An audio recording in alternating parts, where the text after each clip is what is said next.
Good day, everyone. This is Yashafei Ku speaking, the leader of Group 2, and we will be discussing the Chapter 5, the Old English Period. Old English language, also called Anglo-Saxon, is a language spoken and written in England before 1100 AD. It is the ancestor of Middle English and Modern English. Scholars place Old English in the Anglo-Frisian group of West Germanic languages. We will now start our discussion about the Chapter 5, which is the Old English period. Let us start our discussion by knowing some of the key events in the Old English period. We have here a timeline. Starting with 449 AD, wherein the Germanic tribes, Angles, Saxons, Jutes, and Frisians began to occupy the Great Britain. Originally, the inhabitants of Britain were the Britons. So the Germanic group invaded the place where consists of three tribes, which were the Angles, which was the dominant one, the Saxons, and the Jutes. The Jutes were less in population. So Angles, as the dominant one, part of the Britain were named after them, which is now known as the England, which came from the words Angleland. The Old English period actually lasted and existed for almost 600 years. Old English is the combination of the original language spoken by the Britons and the language spoken by these three Germanic tribes. To continue, we have the 597 AD, wherein Ethelbert, the King of Kent, is baptized. He is the first English king to convert to Christianity. Saint Augustine of Canterbury arrived in England to begin the conversion of English by baptizing King Ethelbert of Kent. Thus, he also introduced the influence of the Latin language. Next, we have the 664 AD. The Synod of Whitby aligned the English with Roman rather than Celtic Christianity, thus linking English culture with mainstream Europe. Followed by the 730 AD, which was the birth of the Venerable Bede, the monk who composed, in Latin, the ecclesiastical history of the English people. During this time, the Venerable Bede produces ecclesiastical history of the English people, which was the recording of the early history of the English people. To continue, we have the 787 AD, wherein the Scandinavian invasion began. It is when the Scandinavians begin to settle in Britain and Ireland, wherein the Danes settled in parts of Ireland. Next to that was the 865 AD, wherein the Scandinavian occupied northeastern Britain. Danes raid England, occupy Northumbria, and establish a kingdom at York. Danish also began to influence English. During the 871 AD, Alfred became King of Wessex and reigned until his death in 899 AD. King Alfred of Wessex, also known as the Alfred the Great, led the Anglo-Saxons to victory over the Vikings, translates Latin works into English, and establishes the writing of prose in English. He also uses the English language to foster a sense of national identity, wherein the England is divided into a kingdom ruled by the Anglo-Saxons under Alfred, and another ruled by the Scandinavians. Next to that was during the 911 AD, wherein Danes attack England, and the English king, which is also known as the Ethelred, the Unready, escapes to Normandy. The Battle of Malton becomes the subject of one of the few surviving poems in the Old English. So during the 911 AD, Danes raid England. They occupy the Northumbria. After 911 AD, we have 987 AD, wherein Ælfric, the Humanist and grammarian, went to the Abbey of Cerne, where he became the major prose writer of the Old English period and of its Benedictine revival, and produced a model of prose style that influenced the following centuries.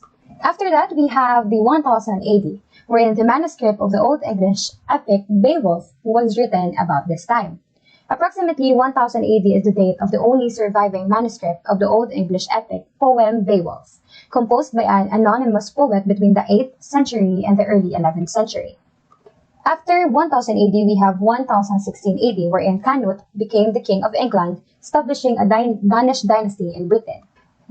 In this time, the Danish king, which is known as Canute, rules over England and encourages the growth of Anglo-Saxon culture and literature. After that, we have 1042 AD, wherein the Danish dynasty ended with the death of King Hardicanute, and Edward the Confessor became the King of England. So after Canute died, Edward the Confessor became the King of England. Edward was raised in Normandy. Lastly, we have 1066, the Norman invasion, wherein King Harold is killed and the battle. Lastly, we have 1066 AD, when the Norman invasion happened. So what happened was just like a cycle. When Canute died, Edward the Confessor became the King of England, and when Edward died, William of Normandy was crowned as the King of England. That ends my report about the key events in the Old English period. Let us now go straight to the Britain before the English. Good day, everyone. Today, our group is assigned to talk about the history of Anglo-Saxons, starting with what was Britain before the English.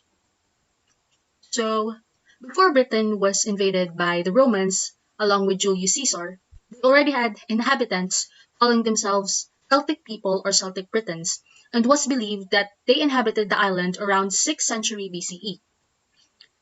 Before having the Romans' influence, they already had their own language called Common Brittonic or Old Brittonic that had descended from a Proto-Celtic language, or the ancestral proto-language of all the known Celtic languages, which was then separated into dialects and languages. The Celtic language were now divided into two subfamilies, namely Brittonic languages and Goidelic or Gaelic languages. So first of the subfamily we are to discuss is Brittonic. Brittonic are or were spoken on the island of Great Britain, consisting of Pictish and Cornish, derived from the common Brittonic language spoken throughout the country during the Iron Age and Roman period. The said language also gave birth to Welsh and Breton, both of which are spoken until today in the country. So first Brittonic language we have is Pictish, derived from the word pix, that is Latin for picti, which means painted or tattooed people. As the Picts themselves kept no written records of their lifestyles, beliefs, or heritage, their language has now all but disappeared. The only sources that can give vague clues as to its nature are some of the carved inscriptions they left, place names, and certain accounts of Pictish names written by external sources at the time. Due to these reasons, some scholars think that it was not Celtic nor even Indo-European. So here we have an example of, or an evidences of the existence of Pictish language, and some words that were inscribed on stones or wood were hard to interpret since the language was or had disappeared. The second type we have is Cornish. Cornish was spoken as a community language in Cornwall until the late 18th century, and a few people continued to speak it into the 19th century. Efforts to revive the language began in the early 20s and had been deemed successful. Cornish literature includes folk tales, poems, songs, and translations from the Bible. Here we have an example of a Cornish text, or the opening verses of the 14th century Cornish play Origo Mundi, or in English translation, Origin of the World. The second subfamily we have is the Goidelic or Gaelic language. It had originated in Ireland that are distinguished from the other group of insular Celtic language. Gaelic language historically formed a dialect continuum stretching from Ireland through the Isle of Man to Scotland. We have two types of Goidelic language, namely Irish and Scottish Gaelic. First, we have the Irish language. Historically, the predominant language of Ireland, it is now mostly spoken in parts of the southwest and northwest. The said language had withstood the test of time as it is spoken until now, as one of the two official languages of the Republic of Ireland, the other which is English. The second type we have is Scottish Gaelic. It is the founding language of Scotland that is thought to originate from Ireland. Scots Gaelic is an offshoot or another branch to Irish language. And the said language had been developed enough to be considered a separate language from Irish around 17th century. And here we have the map of the British Isles, and as you can see, we have each area or region being shaded in a different color. First, we have the blue part, which is shaded, whereas most people spoke Pictish, the green shaded region Gaelic, and the red shaded region Brittonic. Though the language was continued to be spoken by British Celts, many of them started to learn the language of the Roman rulers, which was Latin. However, the language was seriously threatened after the Anglo-Saxons arrived. Hello everyone, my name is Willeen and I am here to discuss the coming of Old English. First, let us all define Old English. Old English. Old English is also called Anglo-Saxon. It is the ancestor of Middle English and Modern English. Scholars place Old English in the Anglo-Frisian group of the West Germanic languages. And then next, there are 4 dialects of the Old English language. These are known as the West Saxon, the Kentish, the Mercian, and then the Northumbrian. The West Saxon is in the southern and southwestern England. The Kentish is in the southeastern England. Mercian is in central England. And then the Northumbrian is in the northern England and southeastern Scotland. Lastly is that Old English had three genders, masculine, feminine, and lastly is the neuter. The noun and adjective pronouns were inflected for case. All of these topics will be discussed later on. Next is, we are going to the coming of Old English. Here are the topic highlights. First, the Jutes, Angles, and Saxons lived in Jutland, Schleswig, and Holstein, respectively, before settling in Britain. They all had their own places and lands before settling in Britain, or slowly invaded Britain. And then next is the settlement of Jutes, Saxons, and Angles in Britain in 5th and 6th century. In these times, Old English have slowly began. And then lastly is that the arrival of St. Augustine in 597 and the subsequent conversion of England into Latin Christianity. By the time St. Augustine has already arrived in England for the conversion of it to Latin Christianity, the Germanic tribes had already dominated the place. So basically, they all spoke Old English. Now let us go to the main course of this topic, the brief history of the Anglo-Saxons. Let us focus for the Anglo-Saxons for a moment. I have already put every information in here so that it would be much more easier.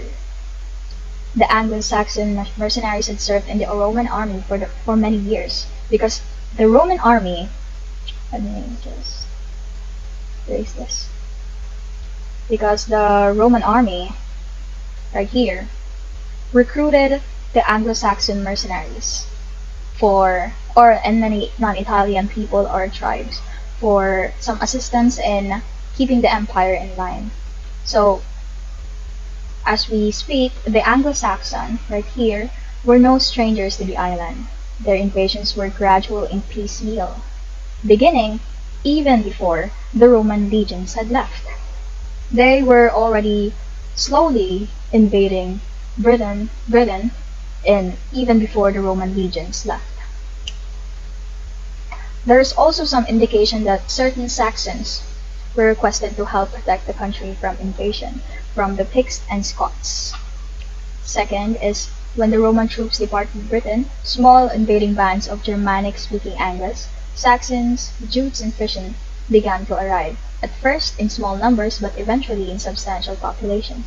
The Roman troops left Britain because by the early 5th century, the Roman Empire could no longer defend itself against either internal rebellion by the Britons or the external threat by these guys, Saxons, Jutes, and Frisians, and then the Angles. So these guys posed by the Germanic tribes expanding in Western Europe. So they all invaded at first in small numbers, but then eventually in substantial populations. The third is, initially the large defenseless residents of Britannia offered little opposition to the Germanic tribes. They consequently abided. And then the fourth is, the invaders, however, were strongly resisted by the Roman of British in 500 AD. They were the Anglo-Saxons.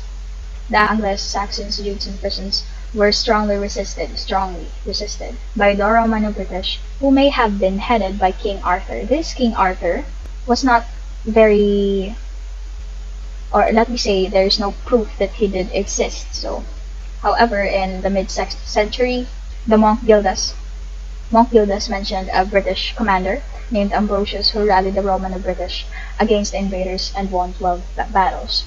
Anyways, in the 5th, the various Anglo-Saxon groups established themselves in various parts of the country when they dominated in Britain. They broken down into different kingdoms. All of these. the Anglo-Saxon groups, broken down into different kingdoms, which changed frequently and were continuously at odds with one another. In short, they were not united because they are always at odds with one another. The Betualda of these countries' rulers was sometimes referred to as a high king. The country's rulers or the rulers were referred to as high kings. There were 7 different kingdoms by 650 AD, as followed by Vanessa in her topic. My name is Vanessa Zarza and I'm going to discuss the English in Britain. England in the 9th century. England in the 9th century was divided into many major and minor kingdoms, such as King Alfred's Wessex. The common language was Old English, also known as Anglo-Saxon. Before they become Christians, the Anglo-Saxons believed in a form of Germanic paganism close to the Old Norse religion. Christianity replaced this old belief during the 7th and 8th centuries. In the 600, a Germanic people from northern Germany and Scandinavia settled in Britain. These people were made up of Angles, Saxons, and Jutes. The term Anglo-Saxon came from the two more dominant Germanic races, the Angles and Saxons.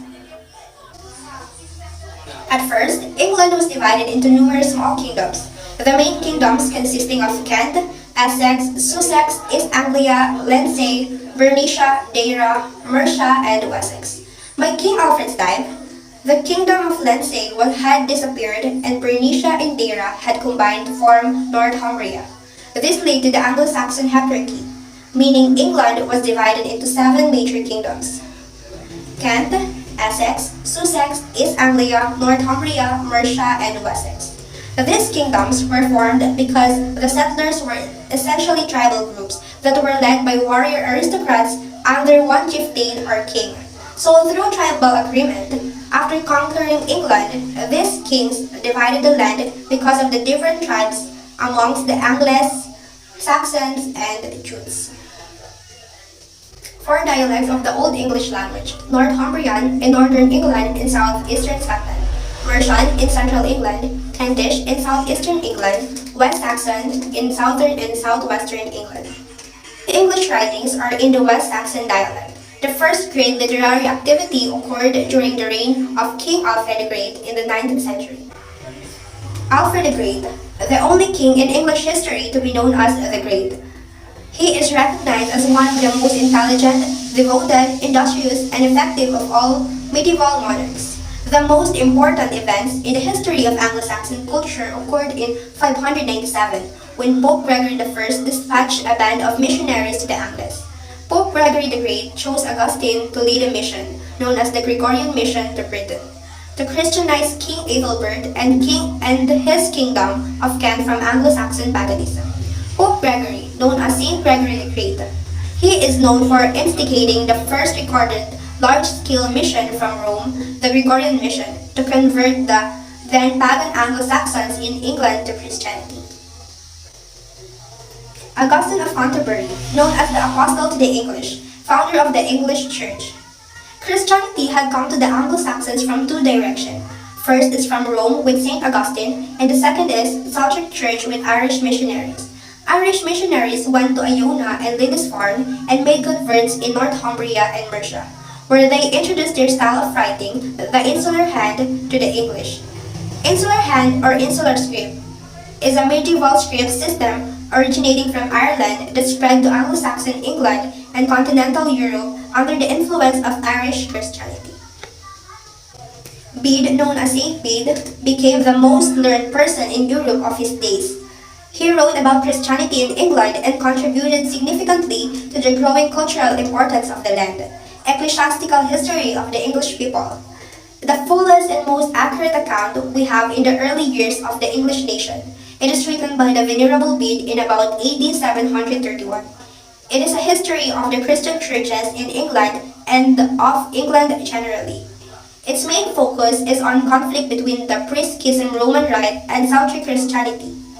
It is composed in Latin and is considered one of the most important original references on Anglo-Saxon history and has played a key role on the development of an English national identity.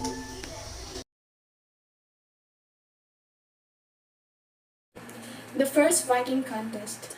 In 865, in East Anglia, great and expertly organized army landed. It was led by the sons of Ragnar Lothbrok, Ivar the Boneless, Ober the Frisian, Dagsak, Guthrum, and Halfdan. They put up a good fight, the Anglo-Saxons, against this invasion. But ultimately, they could only do little to stop the Danes from taking their lands, and soon, one by one, the Anglo-Saxon kingdom fell. In 870, the Vikings attacked Wessex. Soon to be ruled by Alfred the Great, was able to hold out the Danish invaders. Fighting in 878, a crucial battle against the Great Eden army at Edington, Alfred won a single victory and he defeated Guthrum, the Danish king of East Anglia. After this, there was a treaty signed at the place Widmore, dividing the land into giving the Danes the north and the east of the country, while Saxons will control the other half of Mercia and Wessex. Now the northern lands will become known as the Danelaw. The areas of the Danelaw with the new influx of Danish and some Norwegians inhabitants saw a great influx between the culture of the Anglo-Saxon, who still live in these regions, and a great intermingling occurred with the Anglo-Saxons marrying Danes and vice versa. And this created a new culture and the new people who are often referred as the Anglo-Scandinavians. And of course, this hugely affected the English language, with many Old Norse who still being used in various forms. Alfred is the brother of the first Ethelred, and he is the only English king to be honored with the sobriquet the Great. He also reorganized the laws and government of the kingdom and revived learning among the clergy. He translated Latin books into English like Pope Gregory the Great's Pastoral Care, Orosius' History, Boethius' Constellation of Philosophy, and St. Augustine's Soliloquies. Also, the translation of the two major sources of our knowledge of early English history, like Bede's Ecclesiastical History and Anglo-Saxon Chronicle. So let's move on to the second Viking conquest, which is also part of the history of the Anglo-Saxons. So the second Viking conquest, the name Viking came from the Scandinavian themselves, from the Old Norse word vik, which means Bear Creek, which formed the root of vikinga, which means pirate. So it is from the Danish pronunciation. On the introduction of the chapter 5, it was mentioned that in the year 787, the Scandinavian invasion began with raids along the northeast seacoast. In the Viking Age, the Viking homeland was, of course, Scandinavia, modern Norway, Sweden, and Denmark. What we call Viking Age and the relationship with England lasted from approximately 800 to 1150 AD. So through Scandinavian adventures, merchants and mercenaries were, of course, active before and after this period. Their expansion during this age took the form of warfare, exploration, settlement, and trade. So, on the other side of the Blackwater River stood a Viking horde from across the sea, intent on ravaging and pillaging last pastures of England like predecessors had done before them. So, the invaders came from Norway and Denmark, and according to the Anglo-Saxon Chronicle, their leader was a ruler known as Olaf. So, Olaf is often known as warlord and also known to be active in Britain during this time.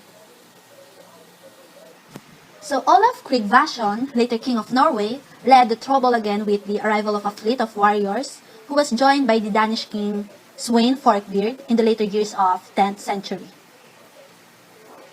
So England had been ravaged for decades by these renewed Viking raids by this point.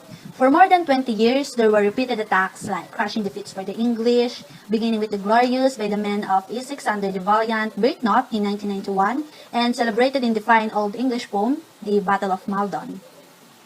So as a rule, however, the onslaught of the later Northmen were not met with such vigorous resistance, for these were the bad days of second Ethelred called Unraid, which means I'll advise. Raid means advice, but the epithet is popularly translated as the unready. So Ethelred in Old English, Ethelred pronounced Aelred. In 1966 to the April 23rd in the year 1016, known as the Unready, was king of the English from 978 to 1013 and again from 1014 until his death in 1016. So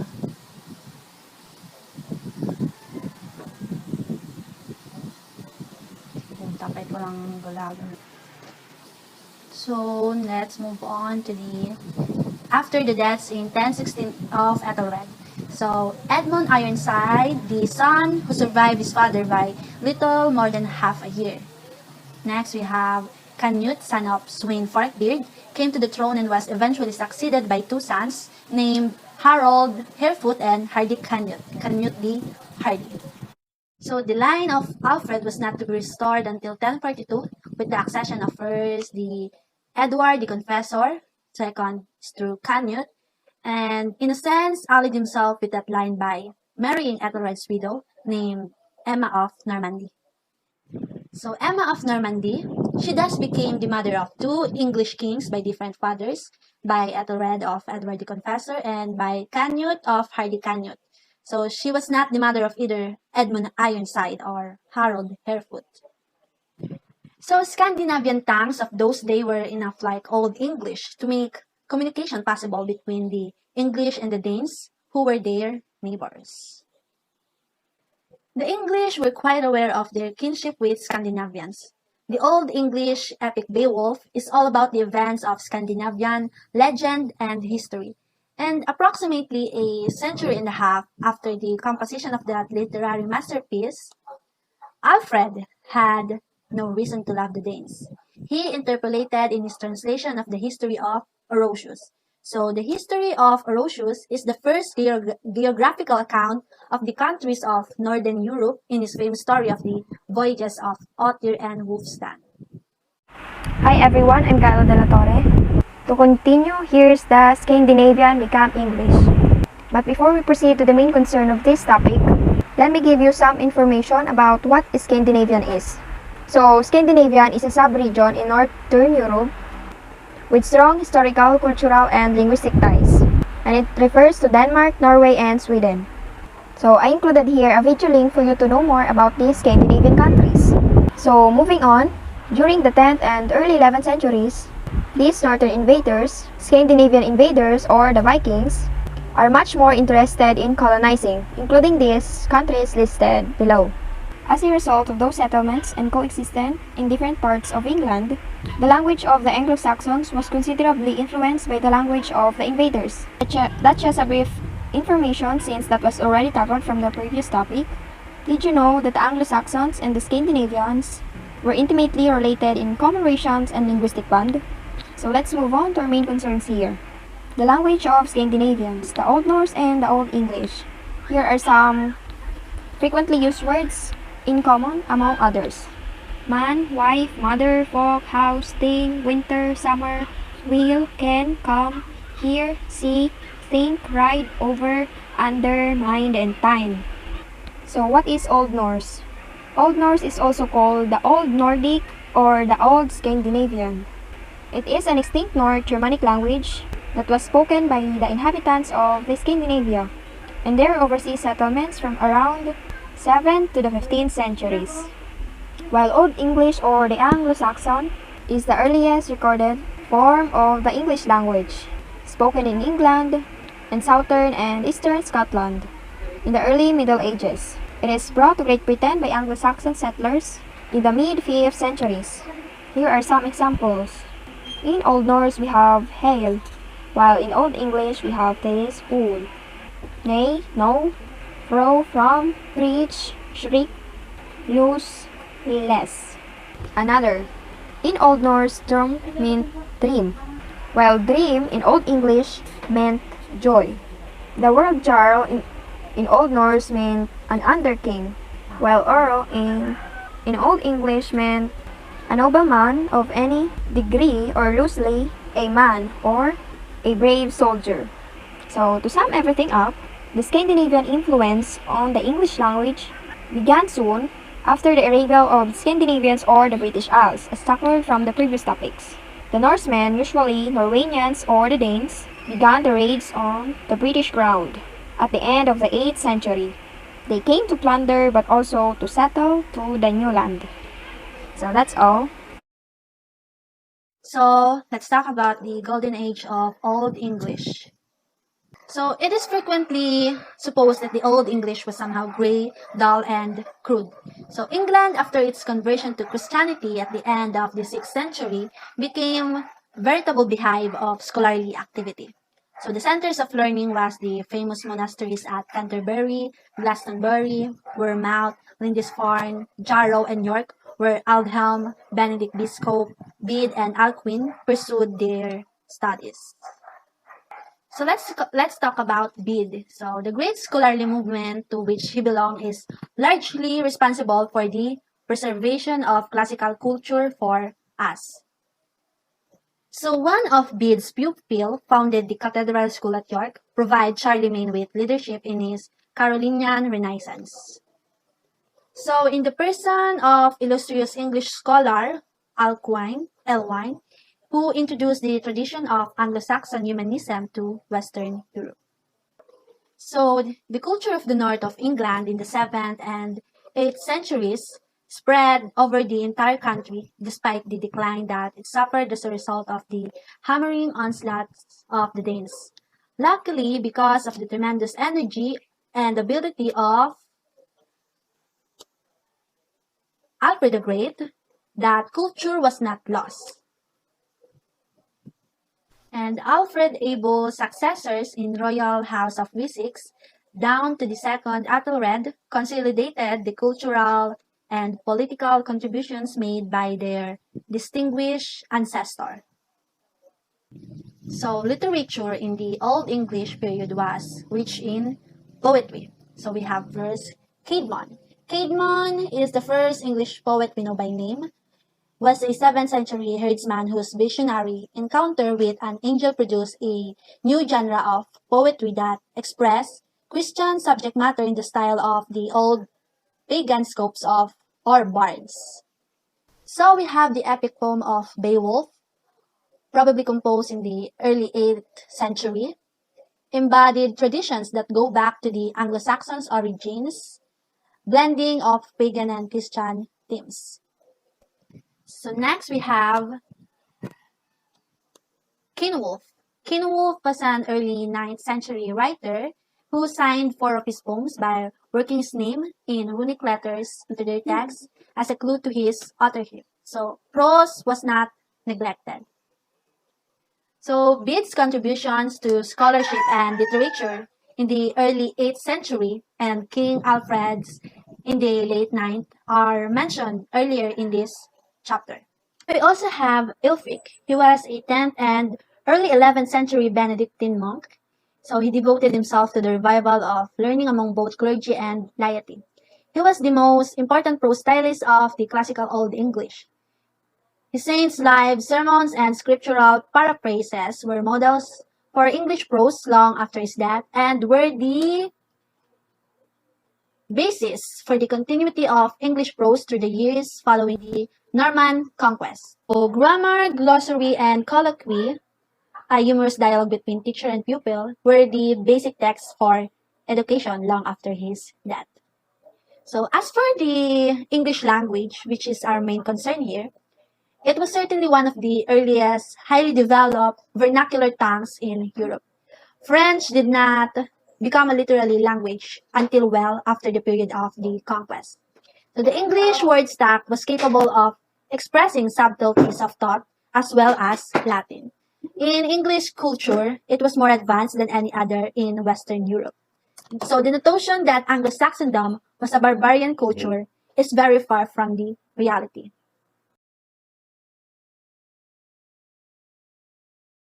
Now, let me discuss the dialects of Old English. There were 4 principal dialects that were spoken in Anglo-Saxon England. These are Kentish, West Saxon, Mercian, and Northumbrian. Kentish is the speech of Jutes who settled in Kent. West Saxon are spoken in the region south of the Thames exclusive of Kent. Mercian, spoken from the Thames of the Humber exclusive of Wales. Northumbrian, whose localization north of the Humber is indicated by its name. Mercian and Northumbrian have certain characteristics in common that distinguish them from West Saxon and Kentish, so they are sometimes grouped together as Anglian. Most of the extant Old English manuscripts are written in the West Saxon dialect, also may be regarded as literature. Distinctive Mercian form, labeled Anglian if it happens to be identical with the Northumbrian form, is cited as more obviously similar to the standard modern form, for instance, Anglian Ald, which regularly developed into modern English Old. The West Saxon form was Aeld. Alfric, the most representative writer of the late 10th and early 11th centuries. Late West Saxon or Classical Old English is which most of the surviving literature is preserved, while early West Saxon, though it is actually rather late in the early period, is the age of Alfred, who reigned in the later years of the 9th century. The Old English period spans somewhat more than 6 centuries. In a period of more than 600 years, many changes are bound to occur in sounds, grammar, and vocabulary. The view of the language presented here is a snapshot of it toward the end of that period. Hello, my name is Meryl, and I will be discussing about vowels in Old English. The vowels in Old English were A, ash, E, I, O, U, and Y. So one striking difference between the Anglo-Saxons' pronunciation and ours is that vowel length is a significant distinction in Old English. In Old English, there are long and short vowels. These long and short vowels differ in quality, stress or accent, and sound, but the time it took to say them seems to have been of primary importance. Old English long vowels are marked with a macron, while short vowels are left unmarked. So A without a macron is a, as in lost, lost. For example, haben, haben. Haben in Old English means the verb have. And A with a macron is a. For example, an. So it's longer and it changes in sound. An example is an. For example, I'll have an apple, because an in Old English means one. So I'll have an apple is equal to I'll have one apple. And another example is far. Okay, so let's move on to the next vowel. And the next vowel is ash. Ash is a character of A and E put together, and ash without a macron sounds like this. A. So the mouth is wider, and its example is at. And ash with a macron sounds like a. Its example is ar, which means before in Old English. Okay, so next vowel is E. So E in Old English is e, as in men. And E with a macron in Old English is e. For example is he, which in Old English means he. And the next vowel is I. I without a macron is E. For example is fin, sin, and in. And I with a macron is E. For example is machine, and wine, which in Old English means is wine. O is the next vowel, and O without a macron is O. So Old English researcher says that when you are thinking of this specific vowel, you need to think of the Scottish go, because it sounds like O. And example is good, which means God in Old English. And O with a macron is O. And example is good, which means good in Old English. So moving on to the next vowel, U. So U without a macron is like a sound. For example, book, and full. And U with a macron is like an oo sound. Oo. For example, is rune and dune. Dune in Old English means mountain. Moving on to the last vowel, Y. So Y without a macron and Y with a macron sounds pretty similar, and the differences is very subtle. So if you are new in Old English, this might be confusing to you. But Y without a macron is as in German dun, and Y with a macron is as in German grün. Y without a macron is as in German dun, and Y with a macron is as in German grün. So those are the differences between the long and short vowels.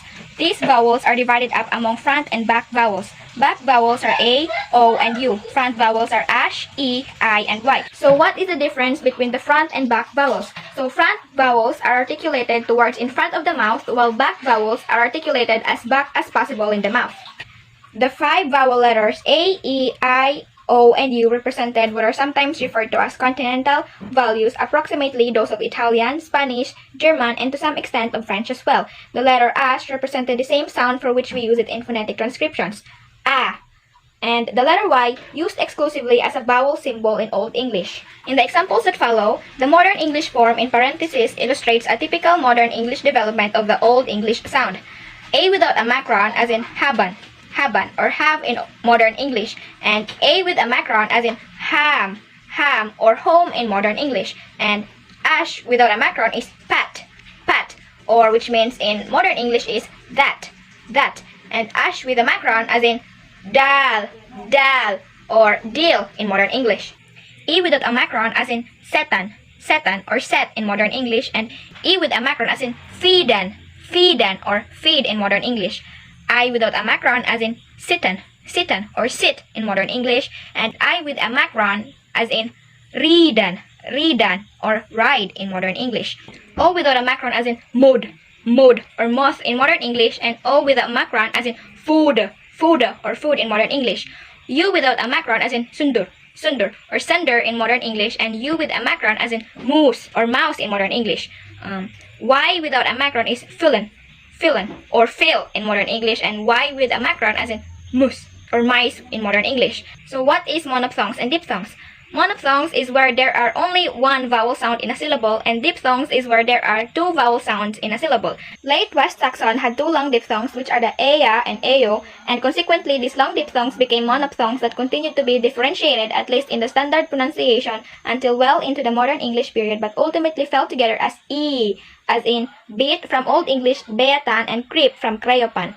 Other diphthongs written ie and eo existed in early Old English, but these had vanished by the time of classical Old English, with y and eo replacing them. So that would be all about vowels in Old English. Thank you.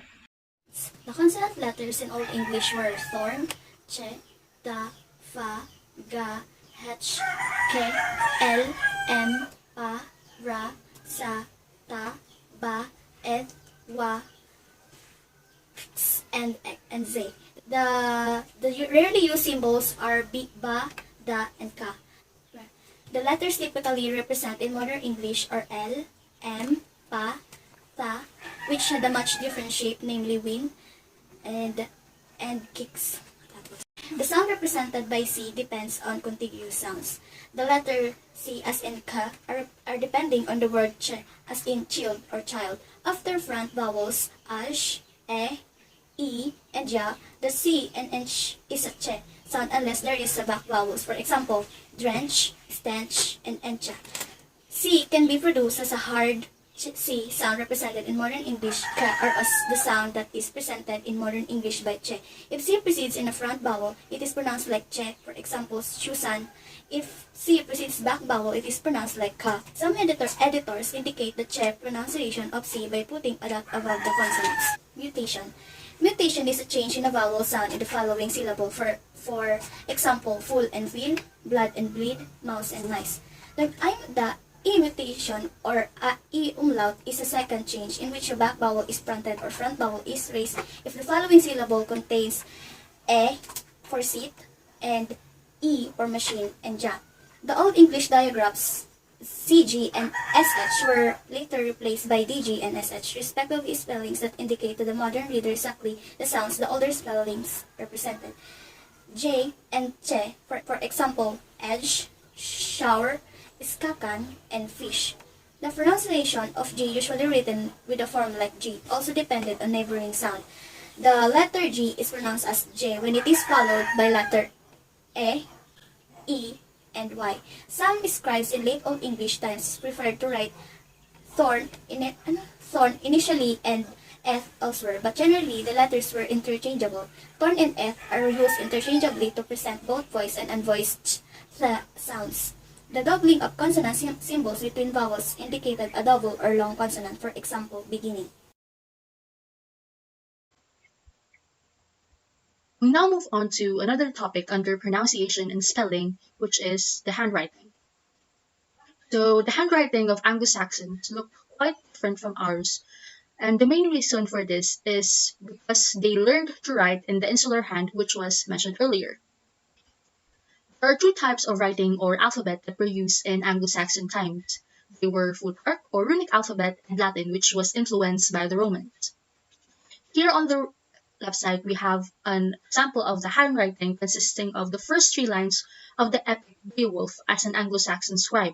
Might have the Old English period with some concession or practices of using spaces between words, inserting punctuation, and putting each verse on a separate line. And now we go on to the two types of Anglo-Saxon alphabet. First, we have the Plutarch alphabet. When the Anglo-Saxons came to Britain, they used the Futhark alphabet.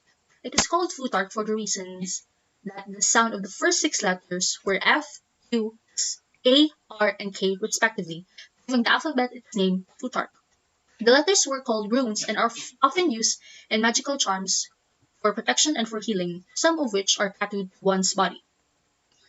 And the reason why they have a lot of straight lines is to make it easier to carve them to wood, stone, or metal.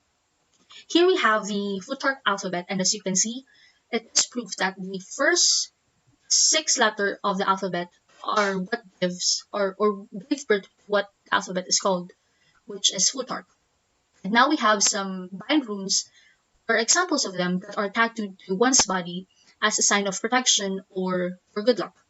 And now we have an example of the reason why runes or the Futhark alphabet have straight lines so that it is easier for them to be carved onto wood. The second alphabet we have is the Latin or Roman alphabet, which was again influenced by the Romans. So when the Anglo-Saxons became Christians, they began using the Latin alphabet or Roman alphabet, and is the collection of letters originally used by the ancient Romans to write the Latin language and its extensions used to write modern languages.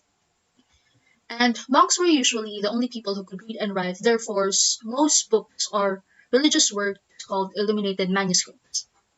Here we have an example of an illuminated manuscript using the Latin or Roman alphabet.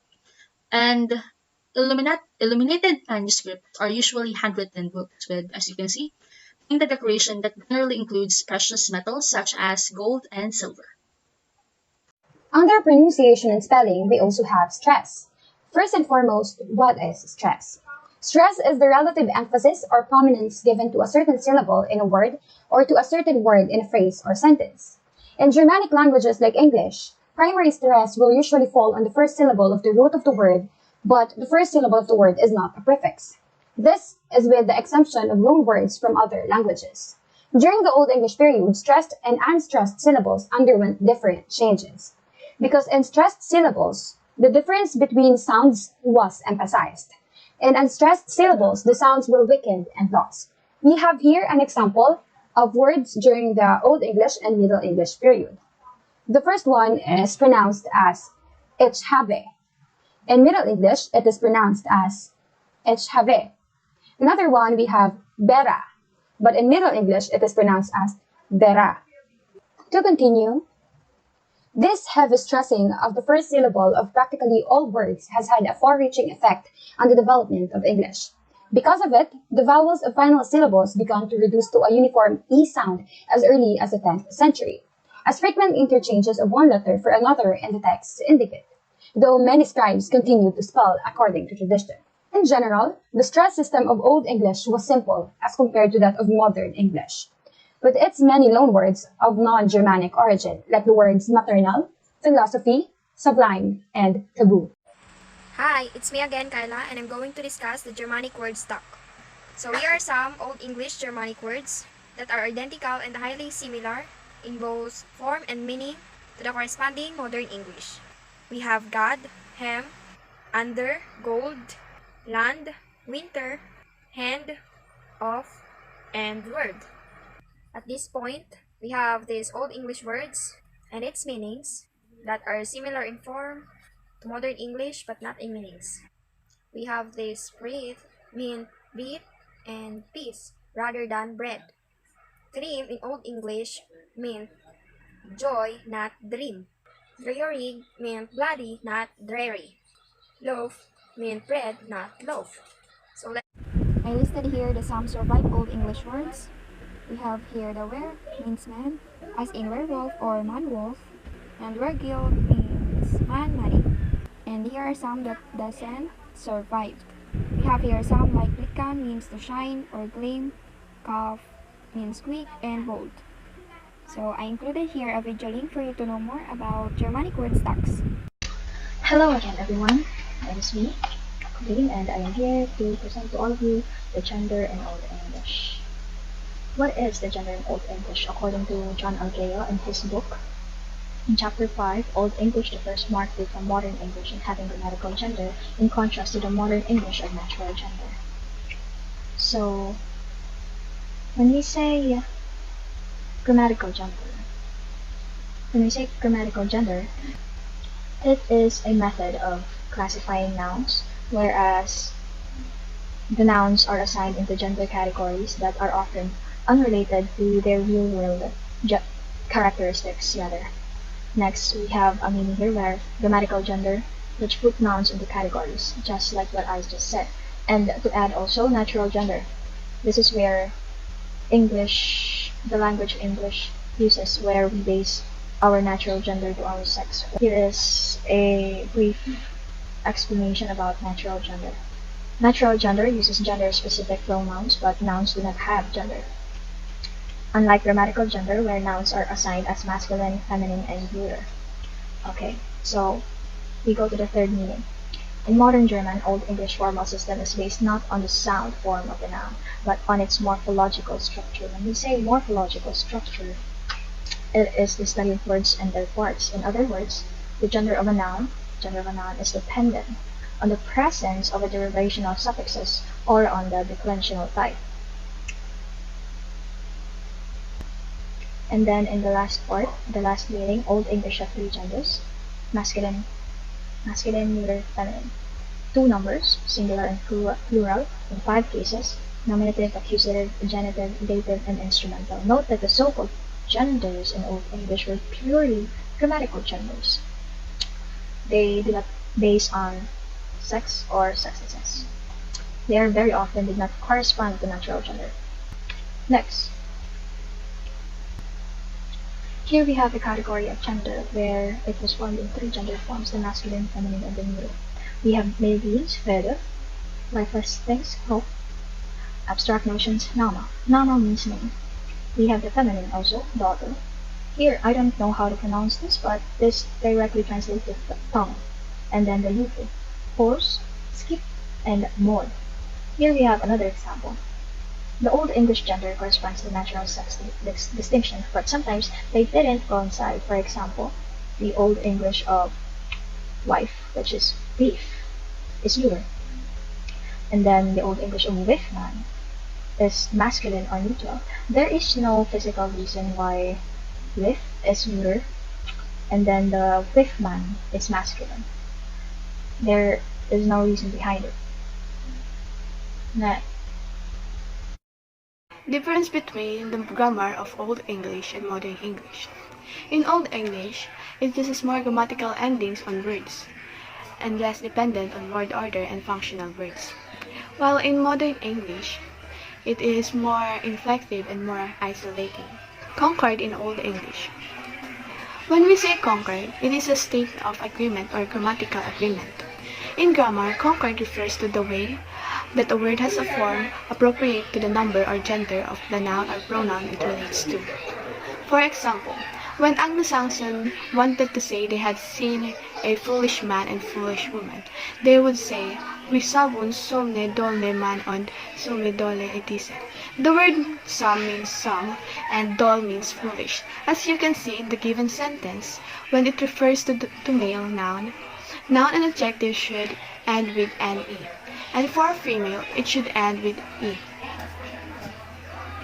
The next one is inflection, a change in the form of a word, typically the ending, to express a grammatical function or attribute, such as tense, mood, person, number, case, and gender.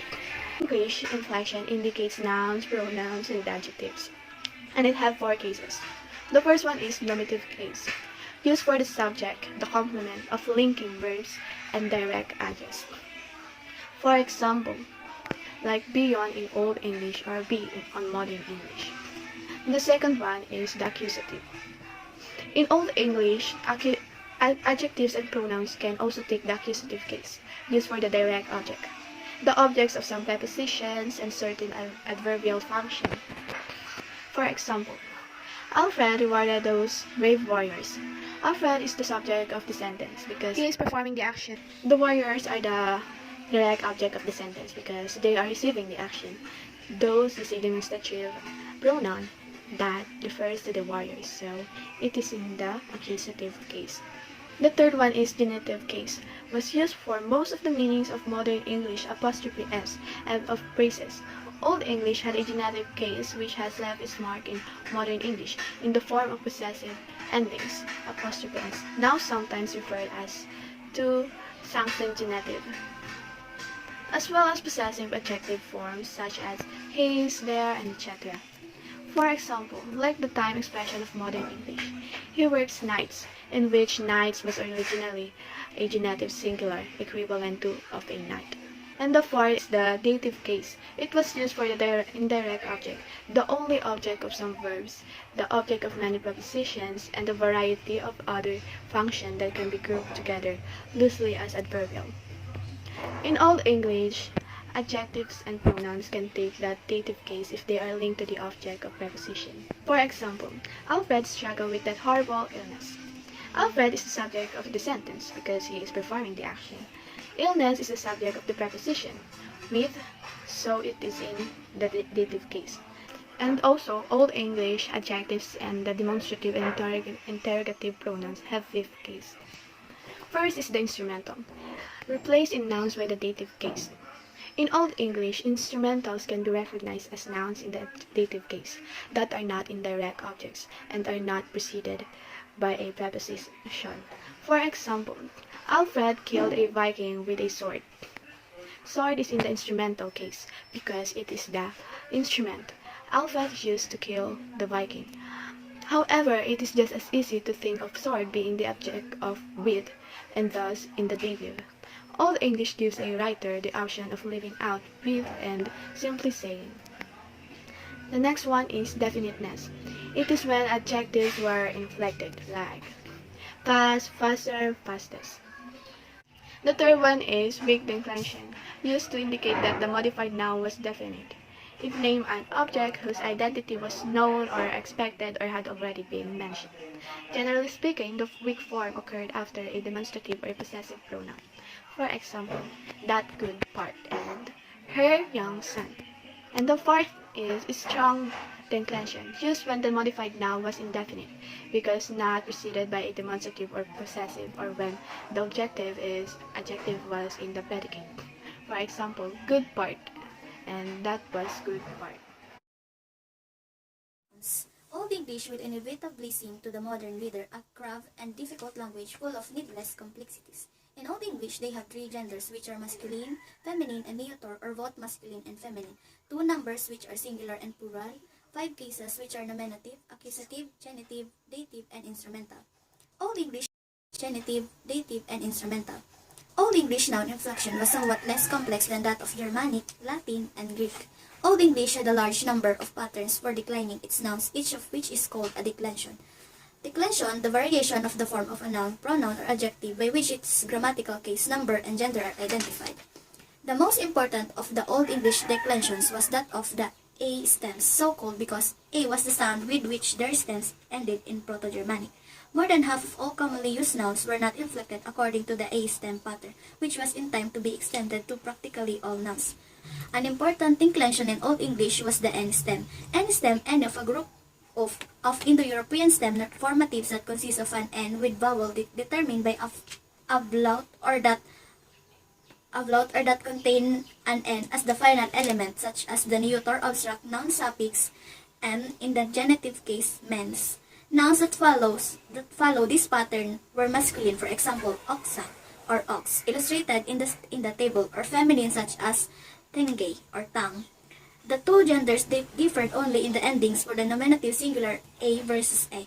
Another declension whose nouns were frequently used in Old English and whose forms have contributed to the irregularities of modern English consisted of the root consonant stems. The most striking characteristic of these nouns was the change of root vowel in several of their forms.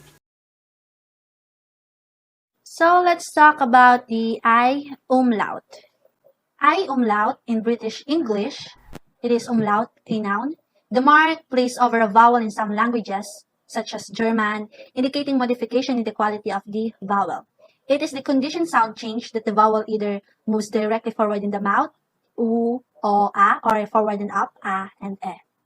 So another definition of this as a noun, it is a diacritical mark of two dots placed over a vowel in German to indicate a change in the sound.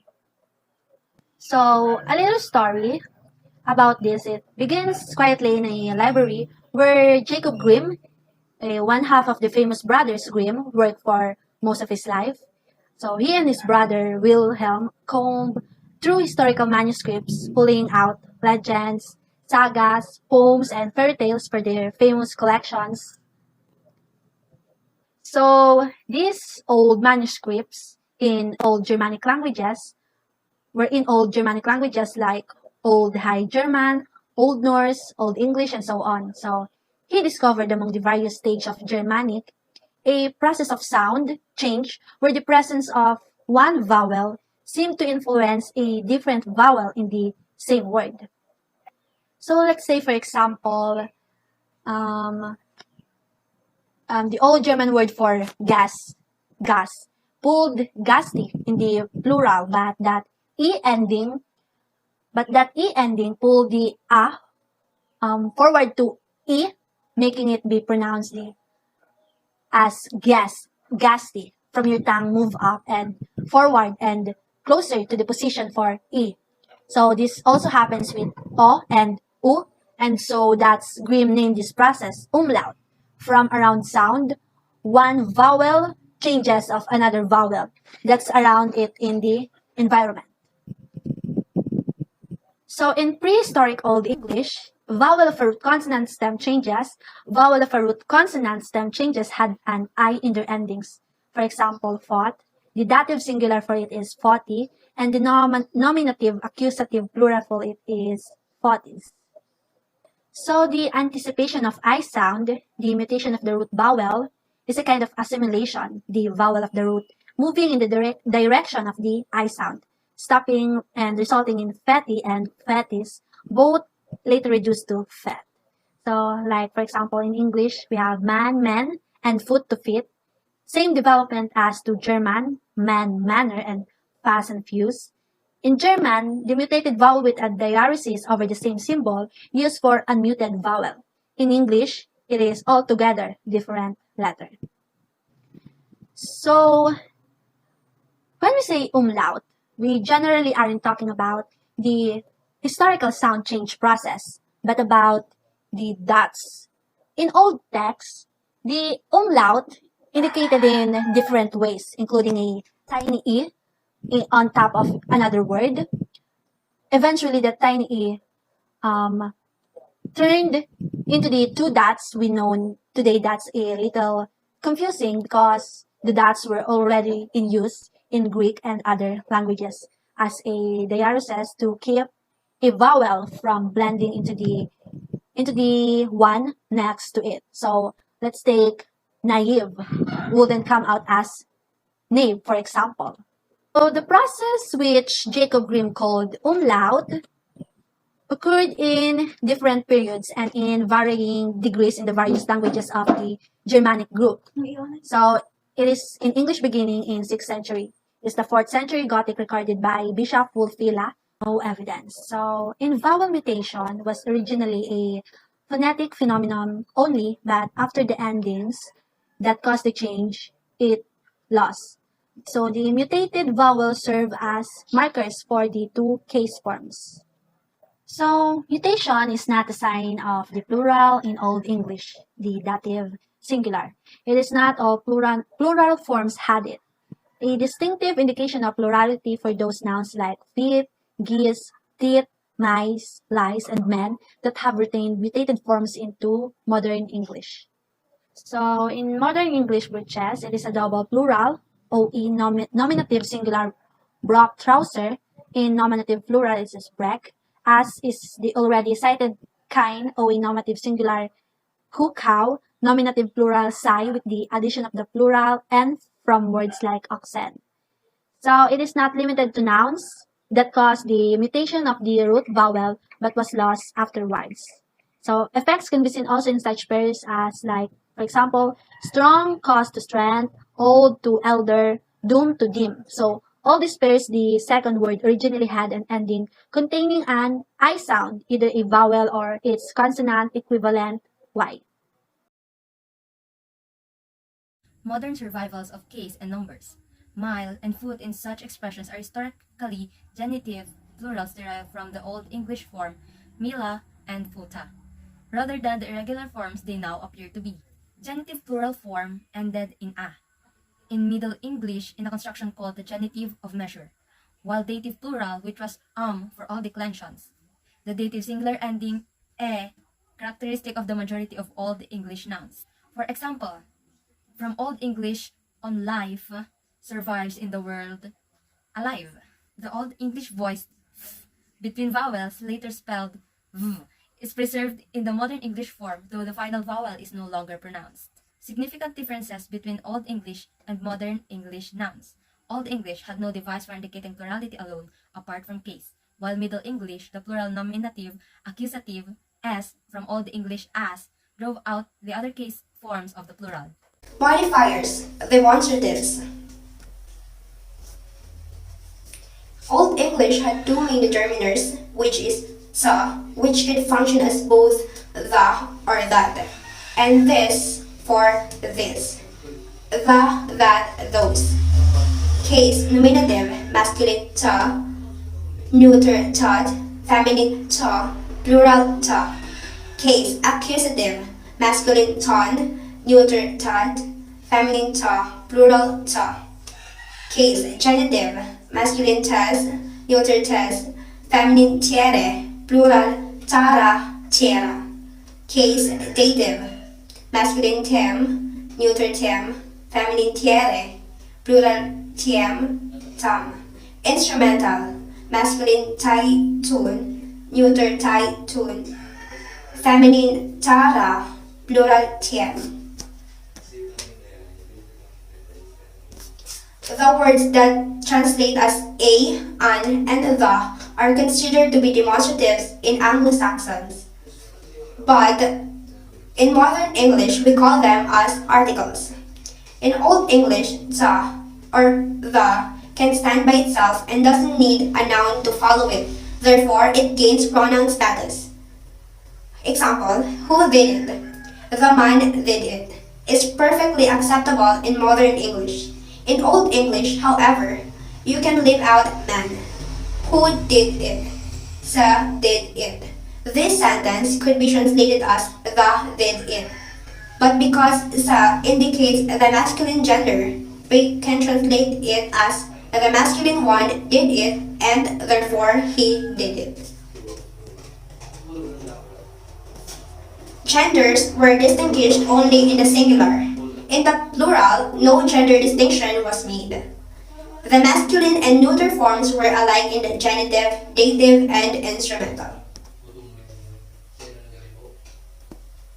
Demonstratives can also be used to add more specificity to nouns. In modern English, the demonstrative pronouns would be this, that, this, and those. They are sometimes known as pointing pronouns, as they are often used when referencing specific objects or providing location. This time, I'm going to discuss the adjectives in Old English. So, what is adjectives? Adjectives are words used to describe either nouns or pronouns, and it is declined in either of two ways: the strong and weak declension. Let's first have this one, the weak declension.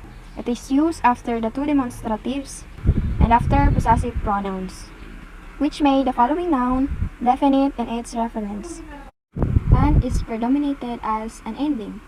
So take note that the weak adjectives did not vary in gender in the plural, like the demonstratives.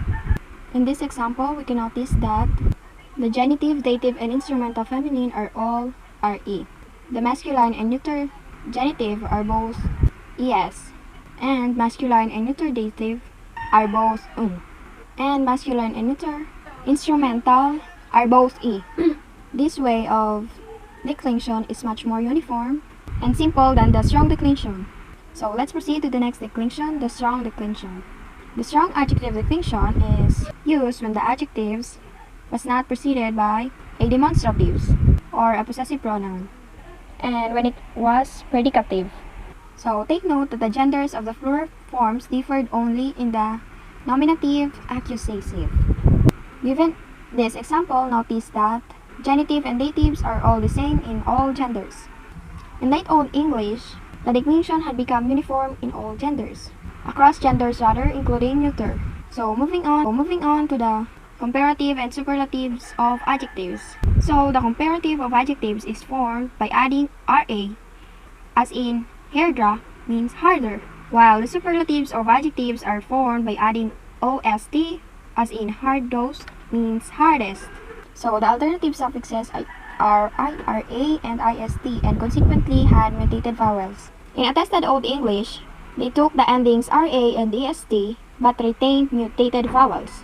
So here are some example words. We have lang or long. In its comparative, it became langra, and in its superlative, it is langest. So let's proceed to this. Certain superlatives were formed originally with this alternative suffix, which is ma. Sample for ma, from for before. So est is used when the ending with m ceased to be felt as having a superlative force. Like for example, foremast, midmast, yokemast, and inmast. The ending appeared to be mast rather than est, which even in late Old English times was misunderstood by most. Hence, our modern English forms foremost, midmost, utmost, and inmost, in which the final syllable is and has long been equated with most, though it has no historical connection with it. Beginning thus as a plunder, these most have subsequently been affixed to other words. For example, the uppermost, furthermost, and topmost. So that's all. But before that, I suggest you watch this video for some more information. Under modifiers, we also have adverbs. Let us first define what adverb is. During the Old English period, adverb is a word that describes a whole sentence, other verbs, and everything except nouns. During the Old English period, the great minority of adverbs were formed from adjectives by adding the suffix e. For example, the word drop, which means angry, and added by the suffix e, the same pronunciation, rop, but means angrily. But this e was lost along with all other final e's by the end of the 14th century, with the result that some modern English adjectives and adverbs are identical in form. For instance, the words loud, deep, and slow. Though modern English idiom sometimes requires adverbial forms with d. For example, we have here the sentences, he plunged deep into the ocean, but he thought deeply about religious matters. We have the words dip and deeply. Another one, drives slow, he proceeded slowly. We have slow and slowly. To continue, other case forms of nouns and adjectives might be used adverbially, notably the genitive and dative. We have here an example of adverbial genitive, which is also written in English, which means he wondered of a day and of a night, in which day and night are the genitive singulars. Another, the adverbial dative. Modern, if archaic, willum at times formerly from the dative plural willum has already been cited, but Old English used other datives similarly. Adverbs regularly form the comparative with or and superlative with ost or est, ost and est. This actually exists until now. We have an example, rapport, which means more angrily, and rapost, most angrily. Here are the types of adverbs: the time, frequency, pace, and manner and degree. First, adverbs of time. Adverbs of time describe what time the sentence is about. We have here an example. Yestranday, which means yesterday. Sample sentence. Yestranday itsgisapon man, which means yesterday I saw the man. Adverbs of frequency. Adverbs of frequency describe how often an event occurs. We have dayapam, which means daily. Dayapam higagpatupet water, which means daily he goes to the water. Adverbs of place describes where the praise takes place. We have hider, which means hither. Sample sentence, itsgahider. In English, I go here. Another one, we have adverbs of manner. Describe how a verb does its action. We have luflis, which means lovely. Sample sentence, Iyo luflis sang, which means in English, she sang lovely. Lastly, adverbs of degree describe to what extent a verb does its action. We have the example swa, which means so. Sample sentence, it was so hot. In English, it was so hot. That ends my discussion about adverbs. We now move on to another topic under pronoun, which is all about personal pronouns.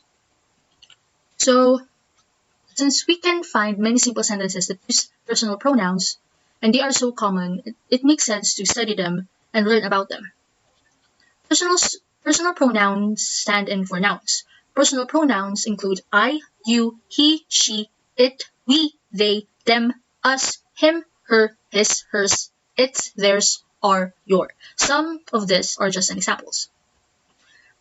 Personal pronouns are used in statements and commands, but not in questions. Interrogative pronouns are used like who, whom, what. Like modern English, Old English has both singular and plural forms for the personal pronouns, but Old English also has a dual form, used to indicate two closely associated persons, such as two people working or fighting together, husband and wife, lovers, or even friends. There are three persons for pronouns in Old English: first person or the speaker, second person or the person being addressed, third person or the third party being spoken about, and the third person has masculine, neuter, and feminine forms. And the case of pronouns indicates how they function in a sentence. And now, here we have the personal paradigms for the Anglo-Saxons, which are categorized into three paradigms, which are the first person, second person, and the third person. The case of pronouns indicates how they function in a sentence.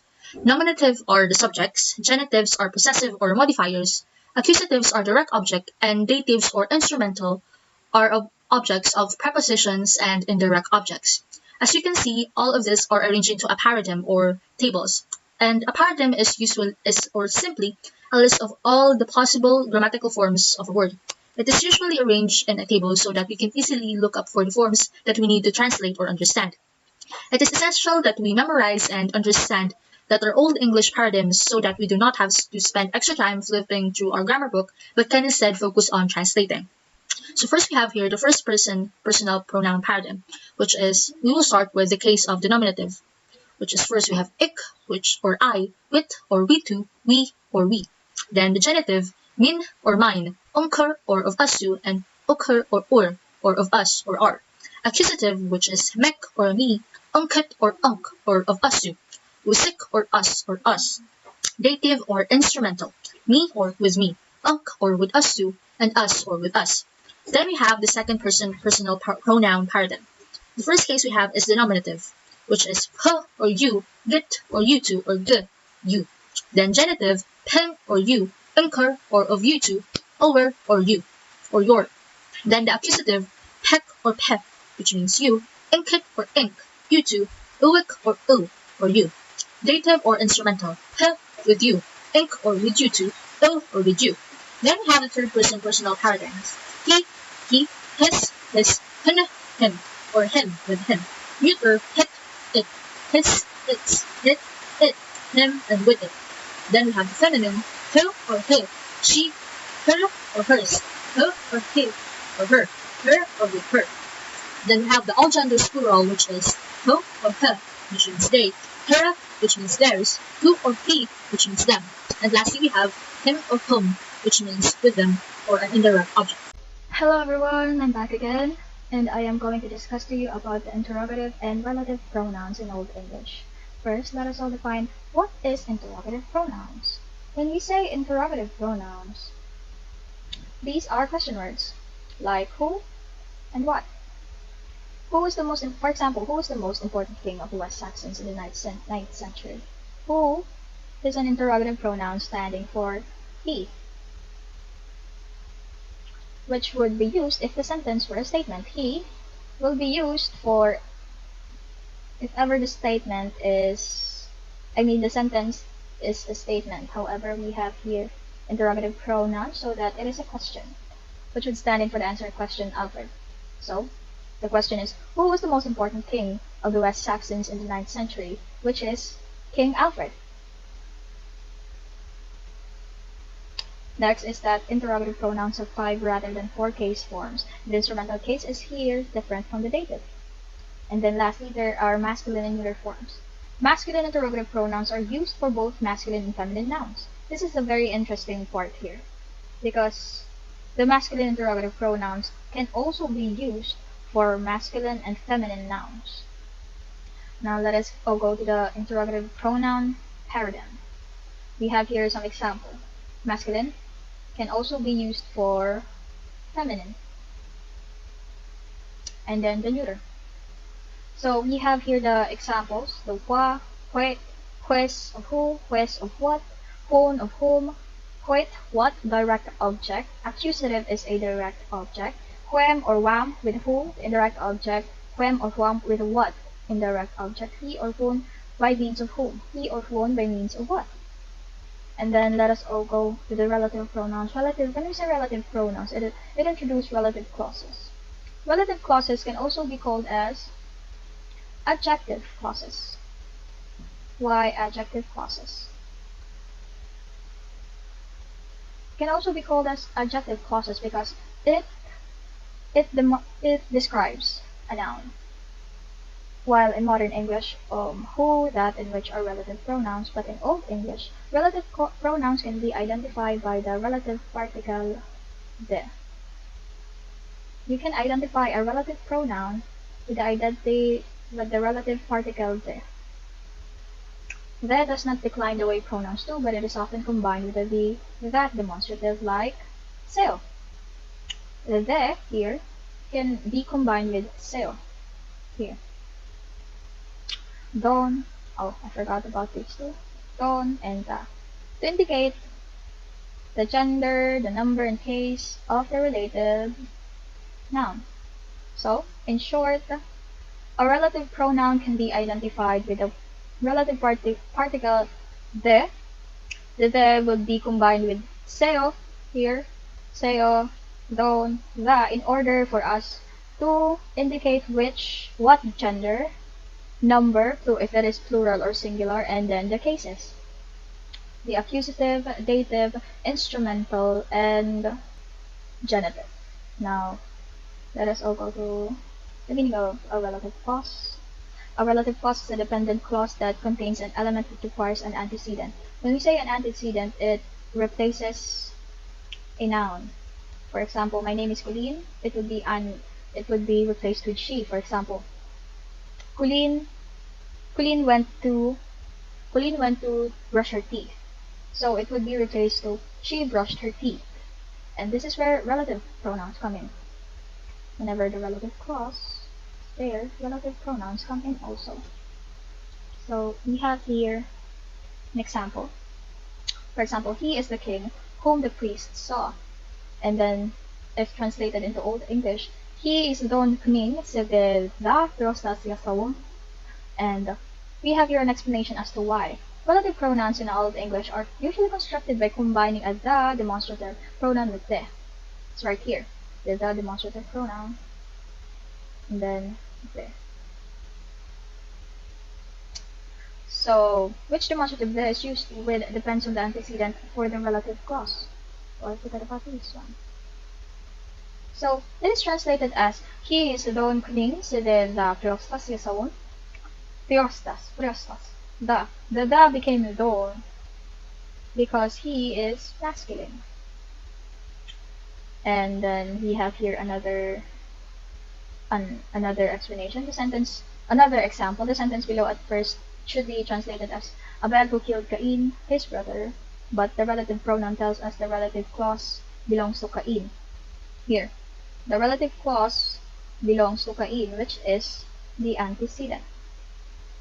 So a more accurate translation would be Abel whom Cain his brother killed, or Abel who was killed by his brother Cain. We have here the example Abel don the of Slo Cain his brother.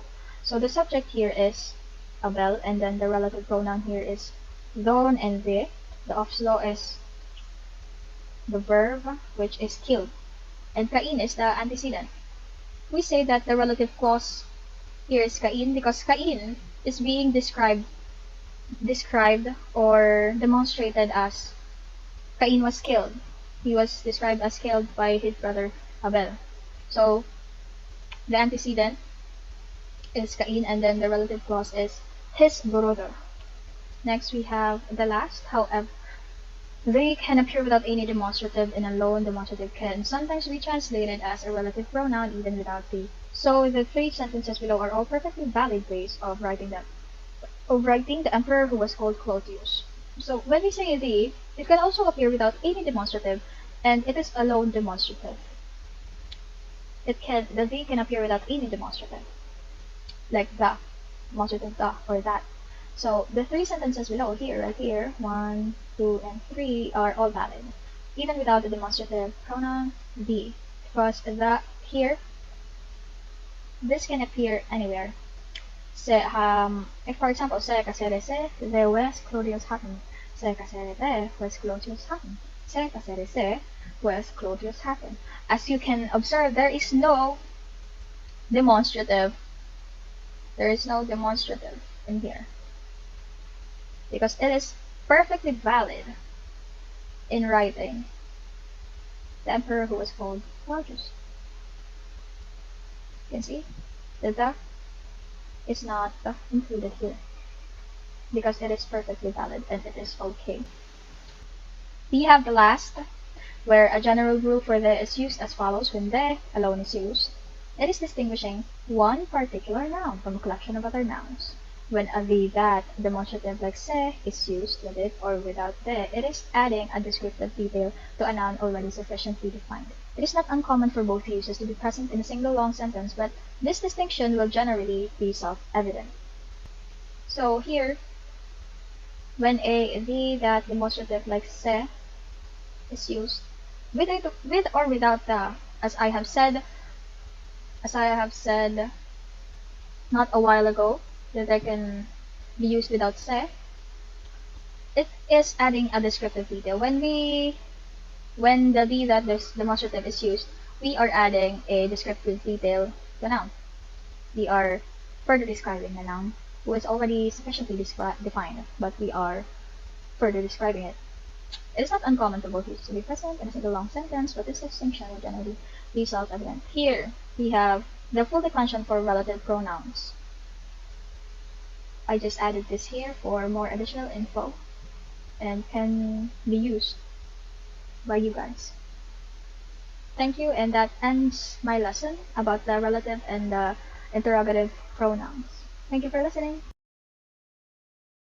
Indicative forms of verbs. The indicative forms of verbs are present and preterite.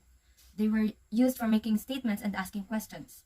They are the most frequent of the verb forms and the most straightforward and ordinary in their uses. Old English preterist was used for the events that happened in the past. Present tense was used for all the times, that is, for present and future events and for habitual actions. Present indicative, the T of the second person singular was not part of the original ending. Enclitic, unstressed word following a stressed word, and spoken as if it were a part of the stressed word. Subjunctive and imperative forms. The subjunctive did not indicate person but only tense and number. The endings were alike for both tenses singular e and plural n. It is used to express wishes and command. For example, God help us or may God help us. And she shall not keep dogs. The example may God help us is an example which expresses wishes, and she shall not keep dogs is a command. The imperatives comes from the word emperor of Latin, means to command. For example, sit down and eat your lunch.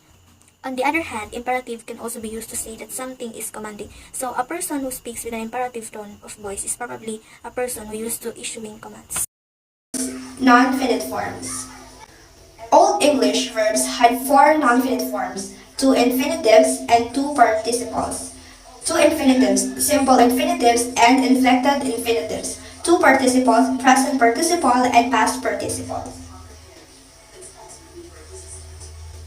Simple infinitive, ended in an for most verbs. Some weak verbs, its ending was ian.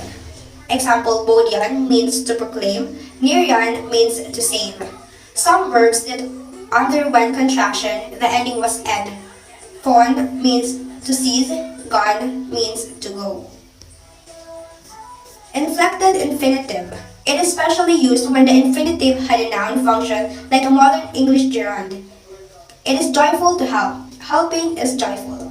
In Old English, inflective infinitive is a form of the infinitive used to express purpose, obligation, or that an action is expected to happen. This inflection usually follows the preposition to and takes an in ending. Present participle, all strong verbs, and most of all irregular verbs, the suffix ende was added to the stem of the verb to form the present participle. For example, singan to sigente. In class 2 weak verbs, the suffix ente was added to the stem plus the I or ig of the infinitive suffix, for example, masyan to masyende. It could be used as an adjective to show that someone was doing something or usually did something. For example, si sigenta man, the singing man. The present participle was approximately equivalent to the modern English ing form of a verb, as in the singing person. Past participle. The ending of the strong past participle n has survived in many strong verbs to the present day. Example is bitten, eaten, frozen, swollen. The ending of weak participles, the or t, was the source of all regular past participles in the modern English. The prefix ge was fairly general for past participle but occurred sometimes as a prefix in all forms. It survived in the past participle throughout the Middle English period as y or I. So now let's move on to the discussion of weak verb. Weak verb, more commonly called as regular verb. It formed the past tense by adding it d or t to the base form of the verb. So it is the largest category. It is considered grammatical weak as they formed their preterite by adding a dental suffix d or t to the stem of the word. So there were three main classes of weak verbs in Old English. In infinitive base form, in class 1 weak verbs, we have an infinitive ending in an or rian. In class 2 weak verbs, we have an infinitive ending in ian, except rian, which is in class 1 only. In class 3 weak verbs, it is more unpredictable and often combined features of the first two weak verb classes. So preterite is used to describe actions which have been completed. In a regular verb, the weak verbs rather, the past participle is formed by adding ed, as you can see in this column. So let's take, for example, of weak verbs. We have call, called, cry, cried, and cried. So these three main classes of weak verbs in Old English can be illustrated by citing the principal parts for one or two verbs of each class. Principal parts are forms from which the whole conjugation can be predicted. So many of the weak verbs were originally causative verbs derived from nouns, adjectives, or other verbs by the addition of a suffix with an I sound that mutated the stem vowel of the word. Thus, filan cause to feel, full from adjective to full. Another is satan to set. See from verb set, preterite singular of sitan. Other are in their modern English forms. We have feed to have food, fell to cause to fall, lay cause to lie. Hello, my name is Meryl and I will be discussing about strong verbs in Old English. Strong verbs are one of the most difficult aspects of Old English because they are highly influenced by sound changes that occurred as the language progressed from its earliest origins. Most Old English has their preterites produced by a vowel change known as gradation, or also called ablaut by Jacob Grimm, which was possibly related to Indo-European pitch and stress variations. Gradation should not be confused with mutation or umlaut. Gradation, which is much more ancient, is an Indo-European phenomenon common to all languages descended from Proto-Indo-European. Old English, like other Germanic languages, contained 7 kinds of strong verbs. These classes differed in the vowel alternations of their 4 principal parts. The most important thing to remember about strong verbs is that they change the root vowel of the verb to generate the past tense. Strong verbs forms their preterites by changing the stem vowel in quality and or quantity. Most strong verbs had different stems for their singular and plural preterites. Following is a list of each of the 7 strong classes and main subclasses along with their main parts. So, strong verbs have 7 classes and have 4 different stems in gradation series, or also known as principal parts: the infinitive, preterite singular, preterite plural, and past participle. the infinitive stem, from which all the present forms, including the present participle in the infinitive, derive. The two preterite stems, singular and plural, one from which the indicative form of the first and third person derive, and another one from which all other finite preterite forms derive. And of course, the past participle stem. Each stem is distinguished by different vowels. So what we have here in class 1, the infinitive is written or write, and its preterite singular is rat, and its preterite plural is written, and its past participle is geritten. In class 2, section 3, the change from S to R in the last two principal parts, which are the preterite plural and the past participle, was the result of Werner's law.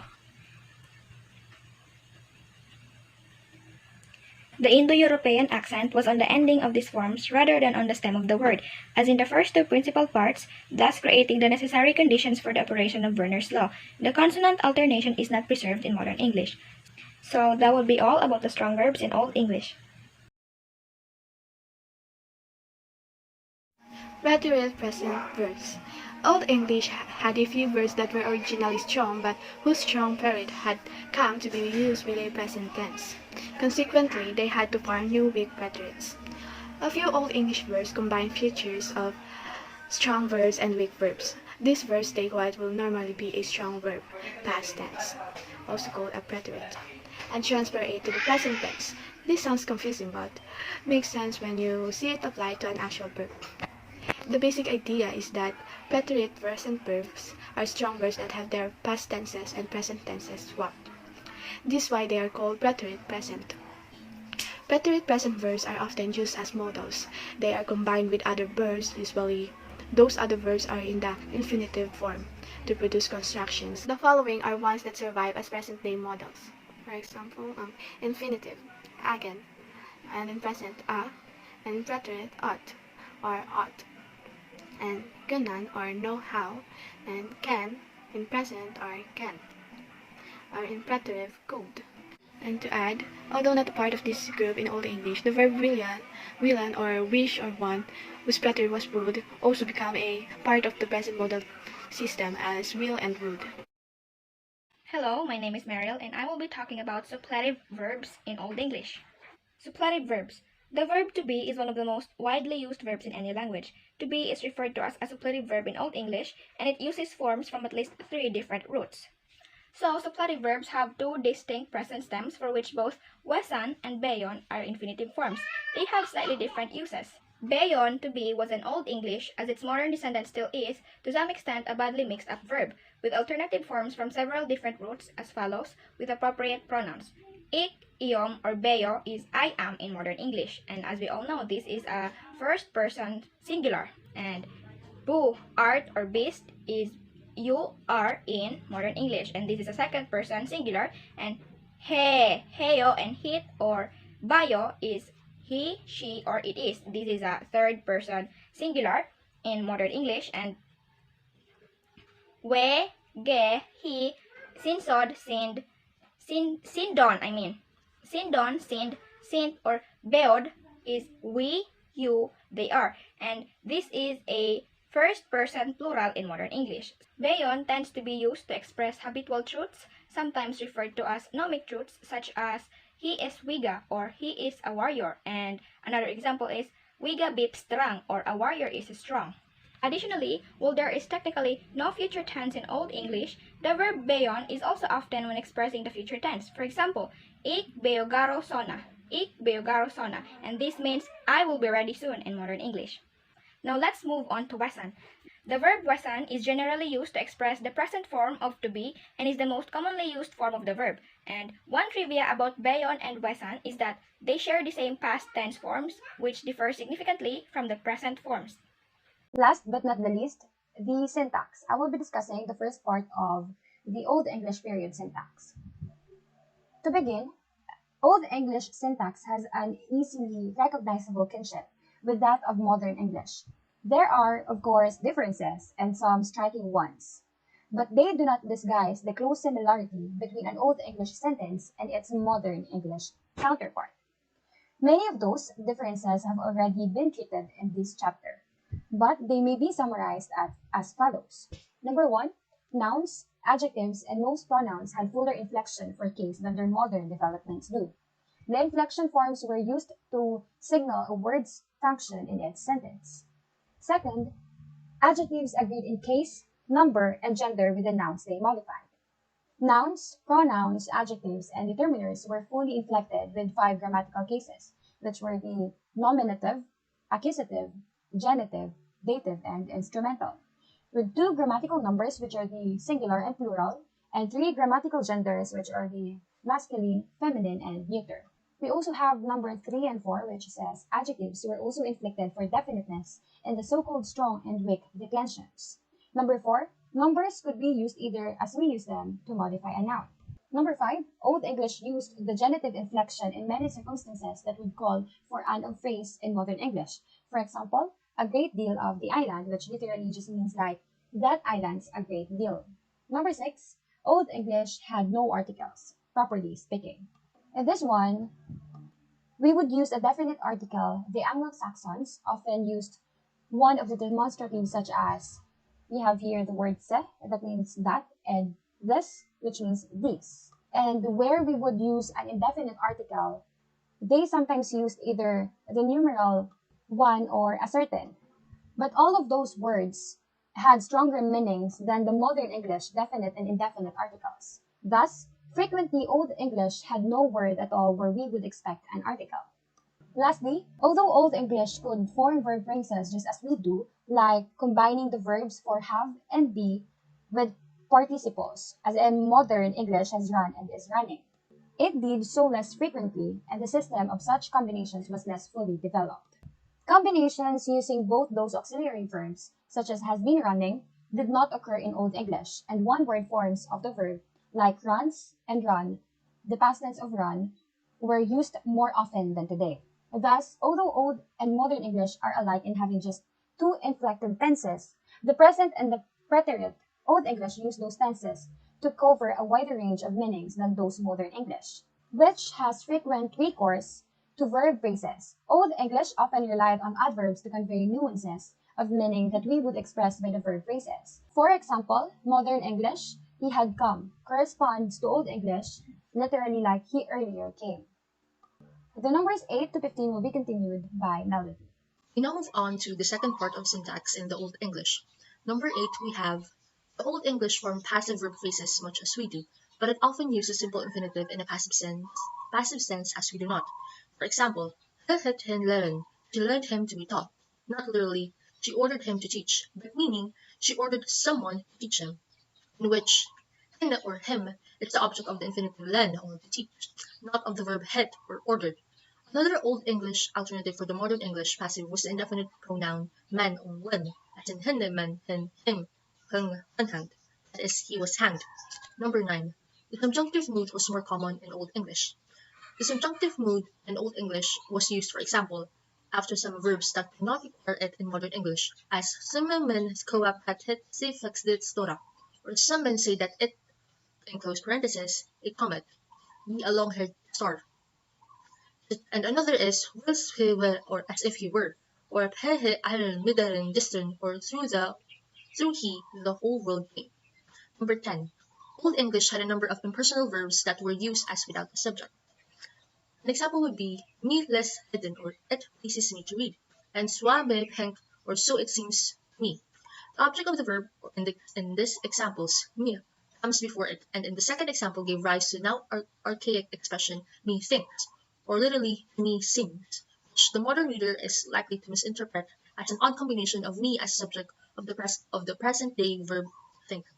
Number 11. The subject of any Old English verb could be omitted if it was implied by the context, especially when the verb followed a clause that expressed the subject. He had sent the offer flat, or have to marry Megan. He outstripped you at swimming. He had more strength. An example of this for the number 11. Number 12.